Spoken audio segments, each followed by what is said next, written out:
साथियों, ये जो मेरे पीछे आप हाथ में जो नोटिस देख रहे हैं, ये नोटिस मेरे हाथ का बनाया नहीं है। ये नोटिस है हरियाणा के जिला शिक्षा अधिकारी साहब का। ये देख लीजिए। इस नोटिस के माध्यम से जो हमारे जैसे साथियों ने जो कंप्लेनें देने का काम किया था, उसके ऊपर हरियाणा के जिला शिक्षा अधिकारी ने रिपोर्ट तैयार करी है, जिनमें पूरे यमुनानगर जिले के 35 स्कूलों को दोषी माना, जिन्होंने किताबों के नाम पर इस शहर में लूट मचाने का काम किया है।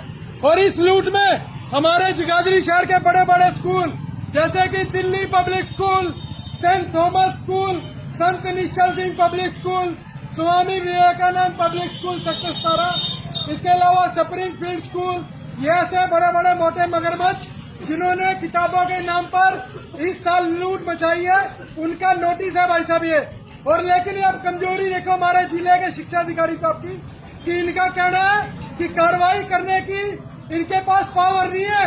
और हमारे डीसी साहब महोदय प्रीति मैडम जी का कहना है, हमारे जिले के डीसी डिस्ट्रिक्ट कमिश्नर जो कि IAS लेवल तक के अधिकारी है, उनका भी ये कहना है कि जांच में कमी पाने जाने के बावजूद भी इन भ्रष्टाचारी स्कूलों के ऊपर इनके पास कार्रवाई करने की पावर नहीं है। अरे कैसा अंधा कानून है भाई, ये कैसा अंधा कानून बना रखा है। आज की डेट में छोटे से सिपाही को आम जनता का चालान काटने की पावर है, और इतने बड़े अधिकारी IAS लेवल के अधिकारियों को क्या इन भ्रष्टाचारी स्कूलों पर कार्रवाई करने का भी अधिकार नहीं है। अरे मेरा कैसा देश है भाइयों। और अगर ये नियम अगर सही मायने में बना हुआ है, तो आज जरूरत है इस नियम के बदलाव को, इस नियम में बदलाव लाने की। और इस नियम में बदलाव लाने की जिम्मेदारी हमारे यहाँ के नेताओं की बनती है। यहाँ के जो सांसद बैठे हैं, इनकी जिम्मेदारी बनती है। क्या ये सांसद सिर्फ दिल्ली में चाय समोसे खाने के लिए जाते हैं?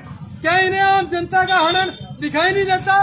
क्या इन्हें प्राइवेट स्कूलों की लूट जो इतने सालों से मची आ रही है, क्या इन नेताओं को दिखाई नहीं देती? तो ये सवाल हम पूछते हैं यहाँ के MP साहब से, जो कि वरुण मुलाना जी है। इनसे सवाल पूछते हैं कि भाइयों, इस देश को आज जरूरत है एक देश एक किताब एक समान फीस की। इस नियम के बारे में आपका क्या विचार है? मैं कहना चाहता हूँ जगाधरी के जितने भी कार्यकर्ता हैं, इनके जितने भी इनके अंधभक्त हैं, उनसे हम सवाल पूछते हैं कि भाइयों, अपने नेताओं से जाके पूछो कि भाइयों, तुमने शिक्षा के मुद्दे पे आज तक आवाज क्यों नहीं उठाई? तुमने शिक्षा के मुद्दे पे आम जनता को गुमराह करने का नाटक क्यों रचाया है? आज जरूरत है इस देश के युवाओं को एकत्रित होने की, इस देश के समाज सेवियों को एकत्रित होने की। लेकिन ये आज का ये समाज सेवी नहीं रहा। इसके मन में स्वार्थ रहता है, या तो किसी राजनीतिक पार्टी को लेकर या अन्य किसी बात को लेकर।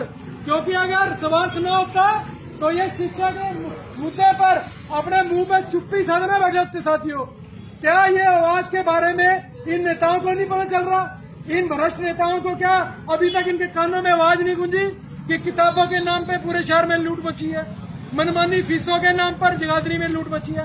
क्या इनको नहीं पता? तो मैं पूछना चाहता हूँ, अगर नहीं पता तो जो भी ये साथी बात सुन रहे हैं, अपने अपने नेताओं तक बात पहुँचा दो भाइयों।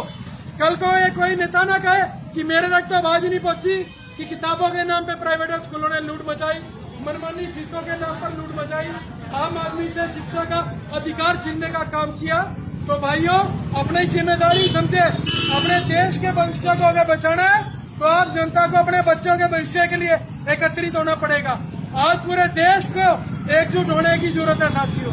और मैं कहना चाहता हूँ पूरे हरियाणा की जनता से, कहीं से भी आप अगर हमें बुलाओगे तो हम आने का काम करें, क्योंकि ये मामला पूरे देश के भविष्य को बचाने के लिए साथी है। तो इसलिए धन्यवाद। काट दो।